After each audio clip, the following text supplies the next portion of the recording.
there's this problem that you have, and it's killing the punchline before it comes out. And/or it's not even a punchline. It's like, I gotta finish this thought. This fact.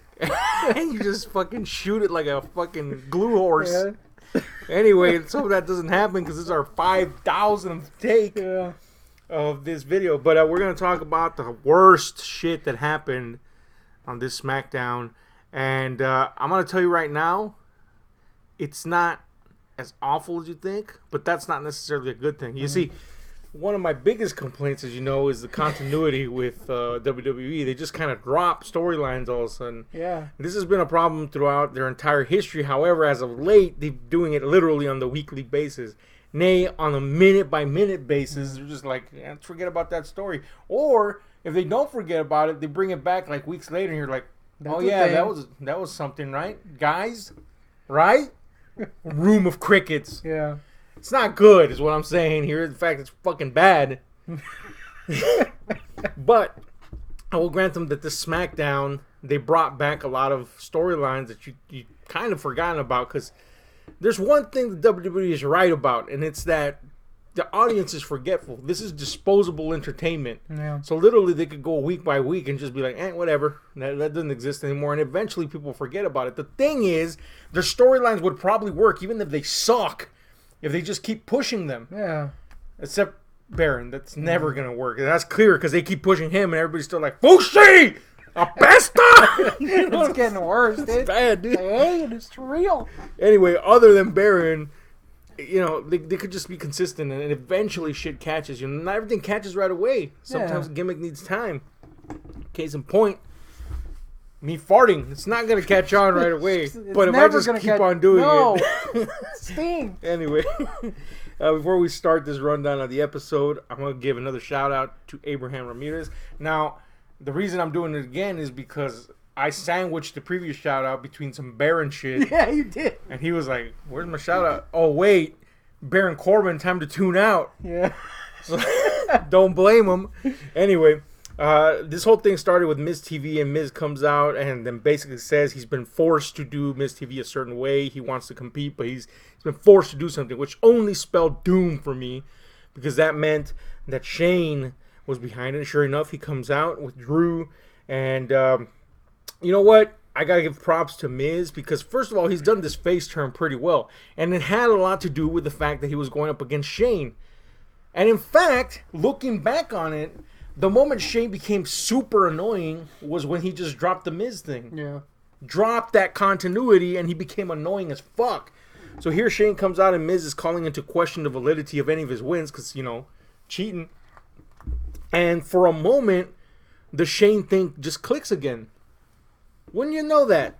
A story you started with clicks again after it's been hated on since it's been dropped. Wow, man. As that, like, remember that fucking one time I was watching PBS? Side note. And they went into this. Who watches PBS? That's the funniest part. They went into this fucking lady's attic, man. They were. Oh yeah, I remember this. They were finding all this, like, it was like these appraisers, and they were finding all this cool old shit, and they're like, man, this is worth like $4,000, and the lady's like, wow. And you know, they eventually find this extremely rare original painting One that's of a worth kind, at the very least $10,000. Her reaction, wow. That's my reaction to this fucking Shane shit. And the idea that some shit would work if you just keep at it, you dumbasses. Anyway, surprisingly, the Shane thing kind of clicks again. And he says, you know what? I'll give you a rematch, but there's conditions, man. And the condition is you have to go through Elias, through Drew, and if you beat them, then I'll give you a rematch. See, that's decent healing. That's not just him being a piece of shit. Mm-hmm. All right. And he says, you know what? It's going to be right now. So our first match was Elias versus Miz. And you know what? It was okay. I say that because it was as short as it should be. Anything longer would have been annoying. And Miz won. It was okay for what it was. I can't say it was great because it wasn't a great match. Yeah. But it was serviceable. Next match, of course, was Drew versus Miz. And again, okay. It did what it had to do. And eventually Shane interfered and cost Miz the match. But then, now Miz being disposed of brutally, he's like, oh, you know what? I'm such a good guy that I'm gonna give you a match, and that's all right, man. I can roll with this, Shane. I can roll with this version of you, and then finish the storyline. All right, that's cool. So he starts the match, and I gotta say, even though Miz didn't win, again hijinks, that this fixed a lot. And if they continue and just polish off this fucking turd of a storyline, then maybe it was all for a purpose. We'll see. For now, the continuity has continued. Yeah. Speaking of continuity, they brought back a thing that they've just been doing on and off, and that's Mandy and Sonya bullying Ember and continuously pissing her off. They brought back that again this week. Again, though, with her fucking magazine, with Mandy's magazine cover. Like, dude, that magazine's been out for like 8 years now. Yeah, first of all, nobody even reads magazines anymore. Second, come on, man. Yeah, it's been out for like a month now. Can we just get over the magazine thing? It's not that cool. Plus, it was Hers magazine or whatever the shit is. I have a Hers magazine cover. I use it for toilet paper, because I want My Mandy. cover? No, I want Mandy next to my butthole. That's it. Hey, Well, anyway, they almost be torn asunder. it's a really rough cover, but it's smooth. But then when you wrinkle it, geez, man, points. Anyway, I mean, it wasn't great, but it was okay. That it was at least good to see them like remember that this happened, and potentially great because that means Ember will hopefully be brought back in instead of ignored. Yeah.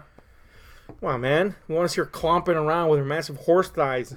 Anyway, next up was something good. Possibly the only good thing in this match. And it wasn't even great. It was just good because of who was involved. And that's Daniel Bryan and Rowan come back. Again, a little continuity, all right. Come back and basically say they're gonna defeat the Yolo County Tag Team Champions, which were these stooges with cardboard belts. And they're going to do a tag unification match. All right, stupid, but, whatever. But then Heavy Machinery comes out. Again, Machinery's been poking at these two, saying, hey, man, we're going to take your belts. But then they just ignore it. So it was good to see them back out. And you know what? It was good that they put Tucky on the mic. And they got Otis to do his ridiculousness. I do wish they would let Otis go full Otis, like he was on NXT. But Warming around, doing his little stomp. He was doing that stuff, but he can also talk and be hilarious and do skits that are hilarious, not some of the nonsense they make them do. But whatever, it was Heavy Machinery, and they say, you know what, we want the belt, we're worthy of the belt. And Daniel Bryan says, well, okay, well, then prove yourselves and fight these guys. And they take up the challenge. I mean, it's not really somebody to fight, so I don't know how that makes sense. But whatever, it was a chance to see Heavy Machinery do something. And they made quick work of them, and it was possibly their best compactor pull-off they've done. It looked vicious. It looked cool. It was short and sweet, but you know what? Anything with Heavy Machinery being brought in and them not being, castrated is decent by me. So that was cool, man. Hopefully it goes onto something more. 24/7 thing was next. Again, I got to tell you, by now I've decided what it is. The only reason this shit works at all at times is because they put it on R-Truth. Yeah. And he's funny. He's just a funny guy. He plays the dim-witted musclehead pretty well. That's it. That's the only reason this thing's fucking working. They saved it again for a week, and really it was because they locked him in the fucking box where he hid and got stuck. And that was basically the storyline throughout. He's stuck in a fucking box. If I would have seen more, I would have probably hated it. But I'm convinced R-Truth's the only reason this is fucking working. God knows what will happen when somebody else gets the strap. It's going to be embarrassing. Oh, man, it's going to be bad. Yeah. But anyway, next up was Sonya versus Carmella. Again, picking up a little continuity from their interference with Mella in that three-way match she had. So, okay. Plus, Sonya getting some action. All right. Problem? Match kind of licked. Match wasn't great, you know what I'm saying? I mean, it was short as it should be, I guess. It's just, that crowd was dead. Yeah. And I don't even blame it on Sonya or Mella because, Sonya's been shafted. And Mella, well, I mean, she's getting better, though, I'll give her props for that. But the match was meh. She got the warm lips. Yeah, them lips, though. Woo. Anyway, lips aside, the match was meh. Next up, we had another meh segment, but, one of the better meh segments, I guess, with Alexa continuing to brainwash Nikki, telling her that Bayley is, I don't know, farting out that sweet ass into her face or whatever. It's responsible for all the woes that have rained down about Nikki. And so this is really good for Nikki because it's making her actually look like a sympathetic, potential, complete face turn. You know what I'm saying? So that's cool. And she basically instructs her to, go all out and kick Bailey's ass when their match comes up. But, again, short, really meh, but at least not awful. Next up, we had the New Day come back with Big E. That alone gets a good. A little promo was whatever. It wasn't great. So right. that kind of gets a meh. Then Dolph comes up, and I'm like, oh no, I thought this was over. I thought this is done with. It's not done with. Somehow this escaped me, or maybe this was when they announced it. I don't know. But apparently in Stomping Grounds, they're gonna have him and Kofi are gonna have a steel cage match because Dolph is convinced that Wood's involvement in their previous match really was, duplicitous of fucking Kofi. He didn't win legit. So this is going to continue. Unfortunately, Dolph only said, "It should have been me" once, and it was in reference to him saying that.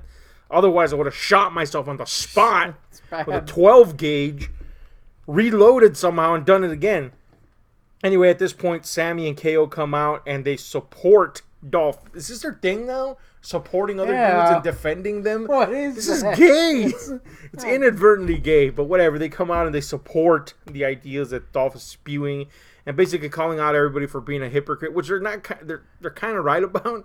We tend to support the good guys when they cheat, although Kofi didn't technically cheat, but whatever. We tend to excuse the good guys whenever they do some shenanigans, but whenever the bad guys do it, we don't. All right, whatever, fair enough, but still gay. Anyway, then they cut to this promo from Aleister Black, which he's been doing this the last few weeks, and I just haven't mentioned it because, it's the same thing every few weeks, but it's good. It's him basically in, I guess, I don't know where he's supposed to be. I guess his house. I don't know where the fuck is it. Some dark room. Anyway, in the void, clearly. He's in the void. He's calling people out. No, he's not even calling people out. He's just saying, "Come here and challenge me." And he's been building up, and this is the best one so far. And they've been good. Don't get me wrong. This is the best one so far. This is him being like, "Dude, I've been doing this for weeks now, and still nobody comes." Then he instructs somebody to open the door, which just kind of for a second ruined the illusion. Like, who's in there with him? Yeah. I know we're supposed to ignore the cameraman.